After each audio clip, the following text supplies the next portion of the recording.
Class 10th arithmetic progression chapter 5 mathematics exercise 5.3 को हम solve कर रहे हैं। उसके क्वेश्चन नंबर थर्ड में हम आ चुके हैं। तो क्वेश्चन नंबर थर्ड में ऐसा इसका फर्स्ट पार्ट है हाउ मेनी टर्म्स। अगर जब भी क्वेश्चन में लिखा हो हाउ मेनी टर्म्स यानी हमें कितने टर्म फाइंड करने, तो मैंने पहले भी बताया था, तो हमें क्या निकालना पड़ेगा, n निकालना पड़ेगा।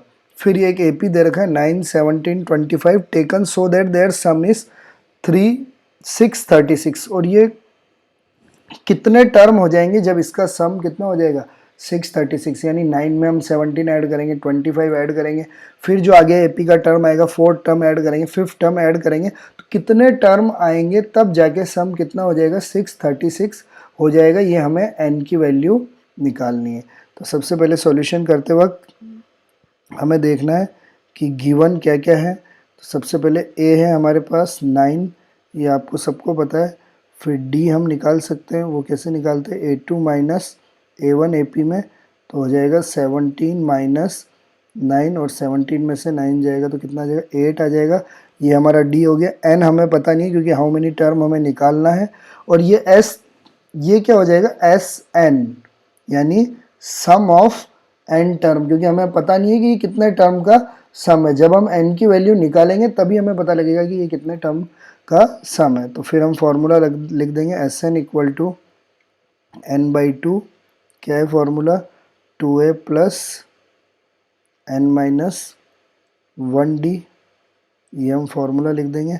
Sn की वैल्यू हमारे पास 636, हमें n पता नहीं है, n/2, 2 इंटू a है हमारा 9 प्लस n हमें पता नहीं है n माइनस 1, और d की वैल्यू है हमारे पास 8। हम इसको सॉल्व करेंगे तो 636 इक्वल टू n/2, तो 2 9 ज़ा 18 प्लस ये इंटू होगा 8 को n से करेंगे तो आ जाएगा 8n, और 8 को माइनस 1 से करेंगे तो क्या आएगा माइनस का 8।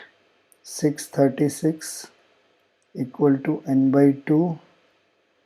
अब ये सॉल्व होगा।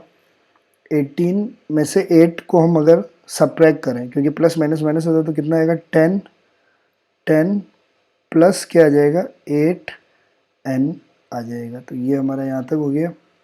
उसके बाद हम देखेंगे 636 से सॉल्व करना है तो आप भी कर सकते हैं। n/2 है इंटू, इन दोनों में से क्या कॉमन आ रहा है, 10 और 8n में से क्या कॉमन आ रहा है, तो हम देखते हैं दोनों 2 की टेबल में आ रहे हैं। तो इन दोनों में से क्या कॉमन आ रहा है 2, 2 कॉमन आएगा तो इसमें से क्या रह जाएगा 5, और प्लस क्या रह जाएगा 4n। ये मैंने इसलिए कॉमन लिया ताकि ये 2 से 2 क्या हो जाए कैंसिल, ये 2 से 2 हम कैंसिल कर देंगे। तो 636 इक्वल टू क्या हो जाएगा n ब्रैकेट में हो जाएगा 5n, सॉरी 5n नहीं होगा, 5 प्लस क्या हो जाएगा 4n। ठीक है, 636।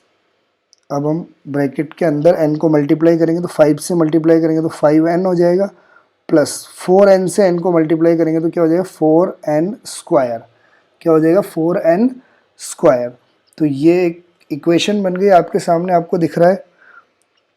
अब हम इस इक्वेशन को सॉल्व करने के लिए सबसे पहले हम क्या देखते हैं, 4n स्क्वायर है, इन दोनों को या तो उधर ले जाओ या आप क्या करो 636 है, इसको इस तरफ ले आओगे तो माइनस का हो जाएगा, और यहाँ क्या रह जाएगा 0 रह जाएगा। तो हम इस इक्वेशन को ऐसे लिख सकते हैं 4n स्क्वायर प्लस क्या लिख देंगे 5n, और माइनस का क्या हो जाएगा 636, और इक्वल टू क्या हो जाएगा 0 हो जाएगा। ठीक है, अब ये आपके सामने इक्वेशन है। अगर आप इन दोनों को इधर ले जाते तो माइनस का हो जाता, फिर माइनस कॉमन लेना पड़ता, लेकिन हमने इसको इधर ले गए तो ये माइनस का हो गया और यहाँ 0 हो गया, तो हमने इक्वेशन को रिवर्स में लिख दिया। अब ये इक्वेशन आपको दिख रहा है कि ये कौन सी इक्वेशन है, एक क्वाड्रेटिक इक्वेशन है। और क्वाड्रेटिक इक्वेशन को आपने सॉल्व करना सीखा होगा पहले, कि इसको कैसे सॉल्व करते हैं हम लोग। मिडिल टर्म को हमें इसका क्या करना पड़ेगा, ब्रेक करना पड़ेगा, यानी बीच वाले टर्म को हमें ब्रेक करके इसको क्या करना पड़ेगा, सॉल्व पड़ता है। तो मिडिल टर्म को कैसे ब्रेक करते हैं, तो आपको पता होगा कि इसको, ये वाला जो टर्म है इसको हम इससे मल्टीप्लाई करते हैं सबसे पहले, और फिर कितना आएगा, तो आपको पता है 636 को आप 4 से इंटू करना, 2 12 14 का 4 1 24 25, तो 2544 आ गया। 2544, तो इसका इंटू आया 2544। अब इसको ऐसे ब्रेक करना है दो नंबर में कि उसको या तो प्लस करने पे 5 आना चाहिए या माइनस करने पे क्या आ जाना चाहिए, प्लस का 5 आना चाहिए। तो आपको इस तरह से उस नंबर को क्या करना पड़ेगा, ब्रेक करना पड़ेगा। और ब्रेक करने के लिए हम क्या करेंगे, एलसीएम लेंगे। और जैसे आप एलसीएम लोगे 2 से करोगे तो आ जाएगा 1272। फिर आप वापस 2 से एलसीएम लोगे तो आ जाएगा 636। फिर आप 2 से एलसीएम लोगे तो आ जाएगा 318। फिर उसके बाद आप वापस किससे एलसीएम लोगे, 2 से, तो आ जाएगा 159। फिर आप किससे करोगे, 3 से, तो कितना आ जाएगा 53। अब 53 की टेबल में ही आता है तो 1, तो एक तो नंबर हो गया 53। और फिर देखो 3 2 जा 6, 6 2 जा 12, 12 2 जा 24, 24 2 जा 48। तो दो नंबर मिल गए। इन दोनों को इंटू करने पे हमें पता है यही नंबर आएगा 2544। अब इन दोनों को माइनस करो तो 53 में से 48 जाएगा तो आपको पता है 5 आ रहा है। तो यही दो नंबर है जिसमें हम इसको क्या कर सकते हैं, ब्रेक कर सकते हैं। तो हमने लिखा 4n² लिखा। उसके बाद अब हम कॉमन के हिसाब से सेट करेंगे। अगर हम 53 को 4 के साथ लिखेंगे तो कॉमन नहीं आएगा, तो हम सोच रहे हैं कि किसको लिख दे, 48 को लिख दे। तो हम 48 को लिखेंगे लेकिन माइनस का 48n हो जाएगा और फिर क्या हो जाएगा, प्लस का 53n हो जाएगा और माइनस क्या हो जाएगा 636 इक्वल टू 0। तो हमने बीच वाले टर्म को देखो ब्रेक कर दिया। 53 में से आप 48 को माइनस करो, प्लस माइनस माइनस होता है। 53 में से 48 गया तो क्या आएगा, 5 ही आएगा। तो इसका मतलब इन इक्वेशन में कोई चेंजेस नहीं हुआ। हमने बस पहले मल्टीप्लाई किए, जो नंबर आया उसको ब्रेक कर दिया और उसको सेट कर दिया। अब इन दोनों, ये जो दोनों नंबर है इनमें से हमें कॉमन लेना है। तो इनमें से क्या कॉमन आएगा, हमें पता है कि ये दोनों 4 की टेबल में आ रहे हैं, तो एक तो 4 कॉमन आ जाएगा और दोनों में n आ रहा है, तो एक क्या कॉमन आ जाएगा, n कॉमन आ जाएगा। तो 4n इसमें से कॉमन आ गया, तो इसमें क्या बच गया, n ही बच गया। माइनस 48 4 की टेबल में कितनी बार में आता है, 12 बार में, तो 12 आ गया और n तो वैसे बाहर कॉमन आ ही गया। प्लस अब इन दोनों में से कॉमन लेना है तो n तो कॉमन आएगा नहीं। अब इन दोनों में से कॉमन आएगा क्या, 53। कैसे आएगा कॉमन, तो देखो जो 53 है उसकी टेबल में 12 बार में क्या आता है, 636 आता है। आप अगर इंटू करके देख लो, नहीं तो यहाँ पे भी देख सकते हो, देखो 636 आ रहा है ना। तो 53, फिर 3 2 जा 6, 6 2 जा 12, आप इंटू करके देखोगे तो भी यही आएगा। तो 636 कितनी बार में आ रहा है, 12 बार में, तो 53 कॉमन आ जाएगा। तो इसमें से तो n बच जाएगा माइनस, और ये 636 53 की टेबल में क्या आएगा, 12 बार में, इक्वल टू क्या आ जाएगा, 0। तो अब हम इन दोनों इक्वेशन में से क्या कॉमन ले सकते हैं, n माइनस 12 कॉमन ले लेंगे। तो जैसे n माइनस 12 कॉमन लेंगे तो इधर से क्या बच जाएगा, 4n, और इधर से क्या बच जाएगा, 53। तो दो इक्वेशन बन गई हमारी। अभी हमारी n की वैल्यू नहीं निकली, लेकिन अब इन दोनों इक्वेशन को किसके इक्वल रखना है, हमें 0 के इक्वल रखना है। तो सबसे पहले n माइनस 12 है, इसको हम किसके इक्वल रखेंगे, 0 के इक्वल। तो n की वैल्यू क्या आ जाएगी, 12 उधर चला जाएगा तो क्या हो जाएगा, प्लस का 12 हो जाएगा। उसके बाद 4n प्लस 53 है, इसको भी हम 0 के इक्वल रखेंगे। तो 4n इक्वल टू क्या आ जाएगा, माइनस का 53, 53 उधर जाएगा तो माइनस का हो जाएगा। फिर n इक्वल टू क्या हो जाएगा, माइनस 53 अपॉन 4, क्योंकि ये अपॉन में चला जाएगा। अब n की हमारे पास दो वैल्यू आ गई, एक तो माइनस 53 अपॉन 4 और एक आ गई 12। तो सही कौन सा है इसमें, तो आप बोलोगे ये है सर आंसर। क्यों, क्योंकि n की वैल्यू मैंने बोला था कभी भी रैशनल नंबर नहीं हो सकती, यानी रेशियो में नहीं आ सकती। n की वैल्यू तो क्या आएगी, नेचुरल नंबर, क्योंकि टर्म 1 2 3 4 होंगे, 5 6 होंगे, 7 8 हो सकते हैं, लेकिन कभी भी ऐसे थोड़ी होगा कि टर्म 1/2। तो इसीलिए इस क्वेश्चन में n की वैल्यू क्या आ गई, 12 आ गई, और इसका आंसर क्या हो जाएगा, 12 हो जाएगा। तो इस तरह हमने मिडिल टर्म ब्रेक करके इस क्वेश्चन को क्या कर दिया, सॉल्व कर दिया। अगर मिडिल टर्म ब्रेक नहीं आता तो आप घर पे प्रैक्टिस करो, और अगर फिर भी नहीं आता तो आप कमेंट बॉक्स में डालो, ताकि मैं मिडिल टर्म ब्रेक को सॉल्व करने के लिए, क्वाड्रेटिक इक्वेशन के मिडिल टर्म को सॉल्व करने के लिए आपके लिए एक वीडियो बनाऊंगा, क्योंकि ये हमारे 8th क्लास में आया हुआ टॉपिक है। तो ये हमने फर्स्ट पार्ट को सॉल्व कर दिया।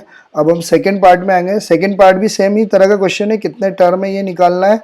एपी दे रखा है और एसएन हमारे पास 693 है, तो इसको हम थोड़ा फास्ट सॉल्व करेंगे। तो सबसे पहले हमारे पास ए की वैल्यू कितना है, 63, और d की वैल्यू कितना हो जाएगा, a2 माइनस a1, तो 60 माइनस 63, तो क्या आ जाएगा, माइनस का 3 आ जाएगा। हमारे पास n निकालना है, हमें पता नहीं है, और हमारे पास Sn की वैल्यू है कितना है, 693, ये हमारे पास Sn है। हमने Sn ले लिया। Sn का फॉर्मूला क्या, n/2 2a plus n-1 d Sn लिख लिया हमने 693 equal to n/2 2 into a यानी हो जाएगा 63 प्लस n-1 और d की वैल्यू क्या है, माइनस का 3। इसके बाद 693 इक्वल टू n/2 इंटू करेंगे 2 को 63 से, तो 3 2 जा 6 और 6 2 जा 12, 126 हो जाएगा, प्लस n-1 इंटू -3, इसको -3 से इंटू करना था। 693 इक्वल टू n/2 126। अब -3 को n से इंटू करेंगे तो माइनस का 3n आ जाएगा, और -3 को -1 से करेंगे तो माइनस माइनस प्लस का क्या आ जाएगा, 3 आ जाएगा। अब आप क्या कर सकते हो, ये 60 ये अपॉन में है 2, तो इसको इस तरफ भेज सकते हो, ये इंटू में हो जाएगा। तो 693 इसको किससे इंटू कर दोगे, 2 से इंटू कर देना, इक्वल टू n यहाँ रह जाएगा 126 और 3 प्लस हो जाएगा, क्या आ जाएगा 129 हो जाएगा, और माइनस का क्या रह जाएगा 3n हो जाएगा। अब इस 693 को 2 से इंटू करेंगे तो 3 2 जा 6, 2 9 जा 18, 18 1 कैरिंग 12, और यहाँ 13 1 3 8 6 हो जाएगा, इक्वल टू n को अंदर मल्टीप्लाई करेंगे ब्रैकेट के तो 129 n हो जाएगा, और फिर ब्रैकेट के अंदर करेंगे माइनस का 3n स्क्वायर हो जाएगा।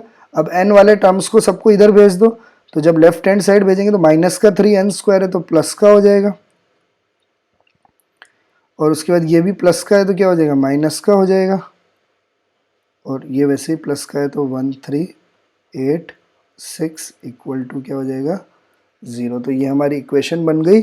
अब हम देख सकते हैं कि इस इक्वेशन अगर ये 3 से डिवाइड हो रही है तो और छोटी हो जाएगी इक्वेशन।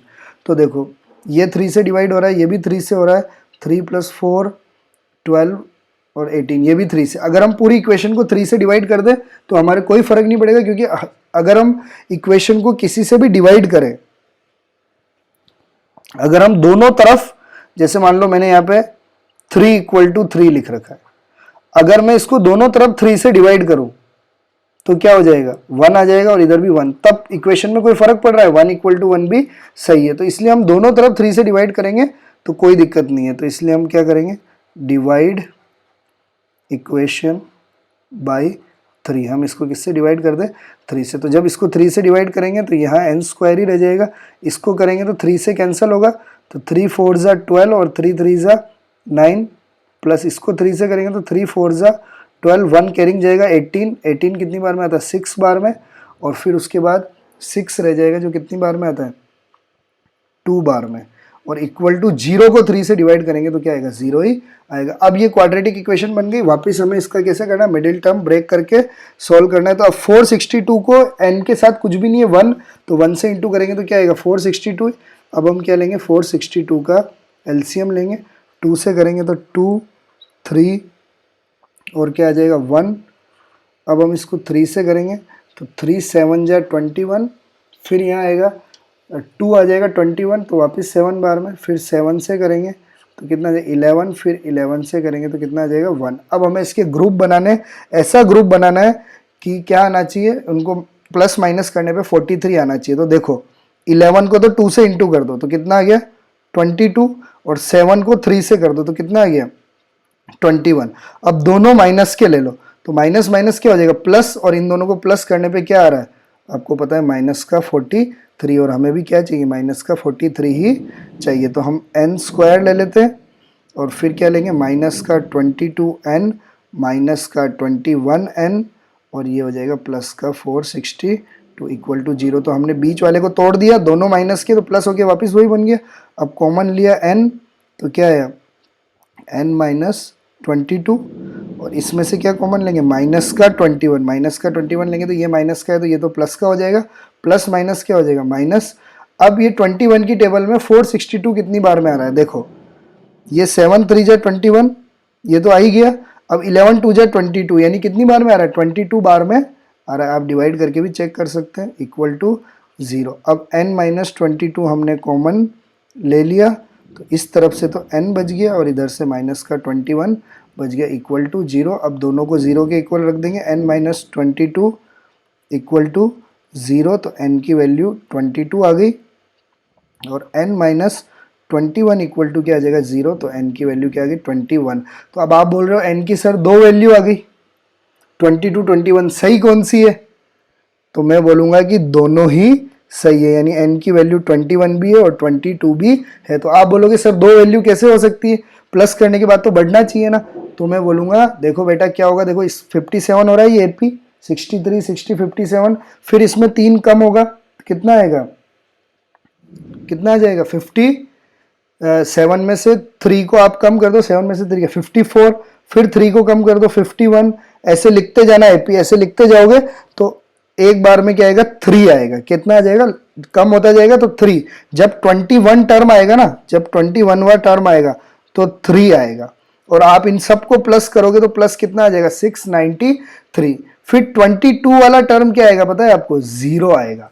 तो आप यहां तक प्लस करोगे तो भी 693 आ रहा है और फिर 0 प्लस कर दोगे तो भी क्या आ जाएगा, 693 आ जाएगा। इसीलिए इस क्वेश्चन के दो आंसर है, 21 और 22। मोस्टली सब क्वेश्चन के एक ही n की वैल्यू होती है, लेकिन आपको सिखाने के लिए कि n की क्या हो सकती है, दो वैल्यू भी हो सकती है, ये आपको ध्यान रखने के लिए क्वेश्चन दिया गया है। इसमें दो वैल्यू इसलिए होगी क्योंकि 0 को प्लस करेंगे तो वैल्यू क्या रहेगी, सेम रहेगी। आप खुद घर पे बैठ के AP लिख के देख लेना और इसको देखना कि एक बार 3 आएगा, फिर 3 के बाद क्या आएगा, 0 आएगा। तो आप 3 तक प्लस करके देखना कितना आएगा, 693, फिर 0 भी प्लस कर दोगे फिर कितना आएगा, 693 आएगा। तो इस तरह हमने थर्ड क्वेश्चन के दोनों पार्ट्स को क्या कर लिया, कंप्लीट कर लिया। तो ये जो थर्ड क्वेश्चन है ये आपका इंपॉर्टेंट है।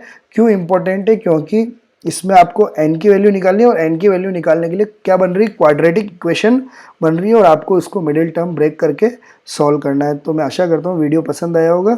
Thank you for watching.